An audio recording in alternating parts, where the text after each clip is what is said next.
Islamophobia has been all the hype over the last few decades, and you've got guys like Mehdi Hasan who are at the forefront pushing that in the UK. He's not a liberal, he poses as a liberal. There's videos of him saying, I view non-believers in Allah as cattle. I don't know how the left don't see this. He is a subverter. The same dilemma that they've got in the UK at the moment, it's the feminist dilemma. Feminists are out there in the streets saying, mass migration, you know, immigrants are welcome here, and then they get over there and all of the immigrants are like, oh yeah, okay, yeah, feminism, cool. There's a capability crisis also, getting worse and worse and worse. So an easy example, the last time you went and got a fast food burger, you know exactly what I'm talking about with the capability crisis, okay? But it's all sectors of society you'll find this in. By the way, you can't show yourself at a drive-through after the show ends because they'll know that you said that. Yeah, mess with your food, dude. Exactly. They're capable of doing that. Let me ask you a question.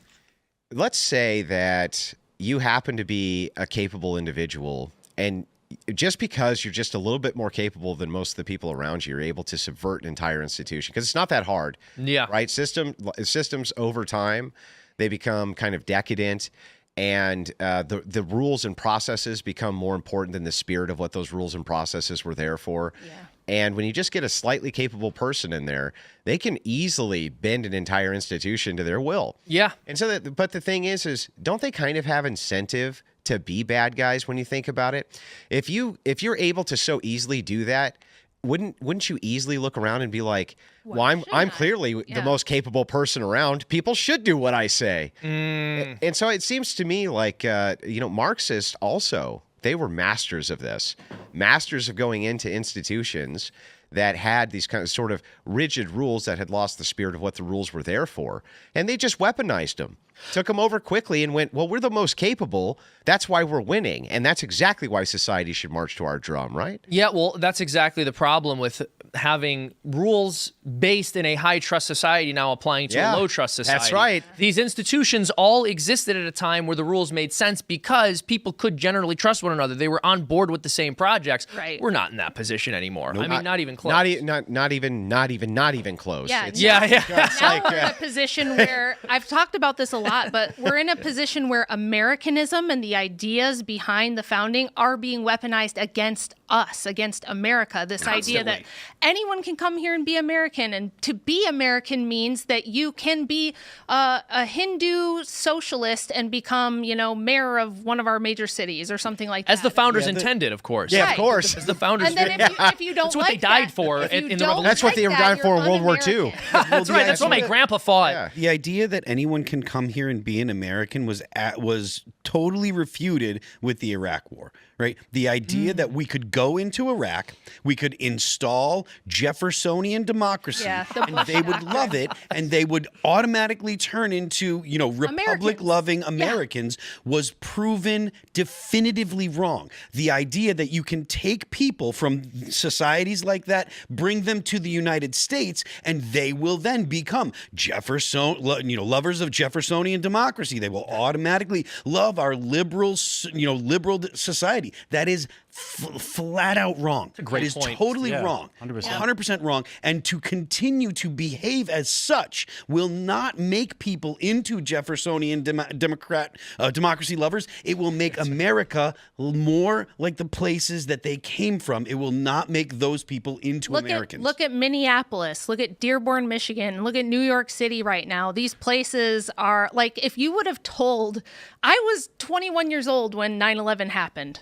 And if you would have told me then, in the aftermath of 9/11, for those of us Gen Xers and older who really remember that time period of the whole country, for the only time, in the last 25 years, we're all like really united around this idea of like proud to be an American and defending our country and like we're going to get whoever did this kind of thing. If you would have told me then that 25 years later, we're going to elect a socialist Muslim mayor of that same city that just went through 9/11, I would have never believed you. It's interesting. I would have found it impossible to believe at the time. There were actually public opinion polls that showed that people began viewing Islam more favorably after 9/11. A large part of that was because there was this massive push by the institutions to say that we should really feel bad for victims of Islamophobia.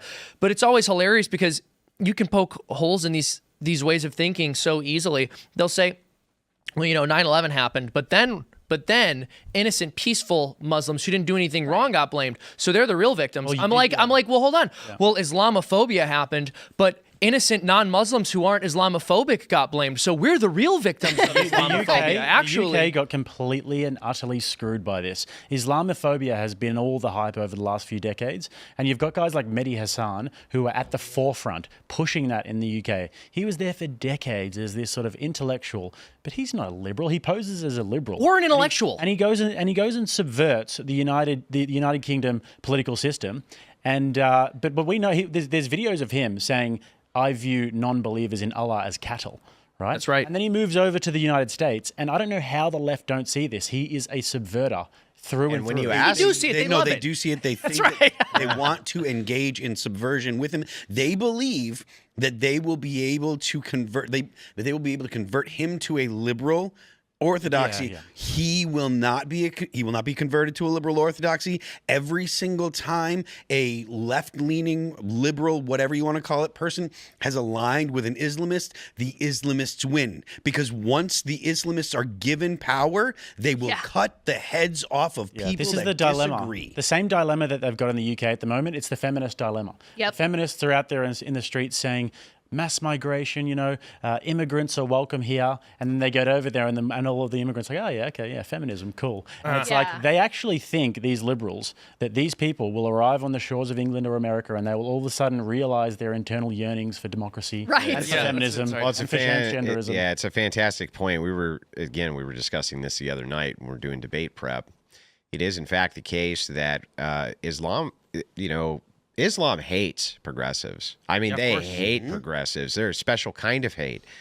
But if progressives are the ones advocating that we bring in more, then they will vote along those party lines. That's right. To get their cousins in, and to get their fathers in, and to get their brother husbands. Their brother husbands. Yeah, exactly. They'll vote to get all those people in, and then they'll look over and they'll say, okay, now we're in charge. Guess what's going to happen to you? You're exactly right.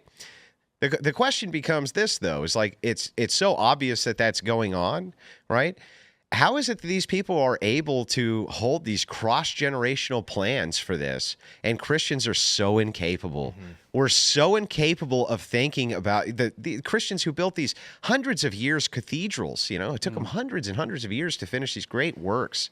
And now suddenly we're totally blind, and we can't do any sort of cross-generational planning. We've been infected by liberalism. Yeah, we and see these ourselves guys, as atomized individuals and not part of an unbroken lineage. Yeah, these guys do, and that's what they're doing in the UK. And they're like, yes, absolutely, we're all for the liberals. We love the liberals. I heart liberals. I was listening to Daryl Cooper's podcast, The Fear and Loathing in the New Jerusalem, and he made a really good point that we like you said, Seamus, we are atomized sort of people, and we don't really have this unbroken line. But if you go to speak to those guys and you ask them who they are, you'll have to take a seat, because they're father is this person from this place, third of my line, whatever it is. But you tell us, and we're like, I'm Jake, go to YouTube channel. We don't really know who we are anymore and where we come from. And I think it's all because of the No sense of fallout of identity. World War II. Yeah, no sense of identity anymore. Yeah. Yeah.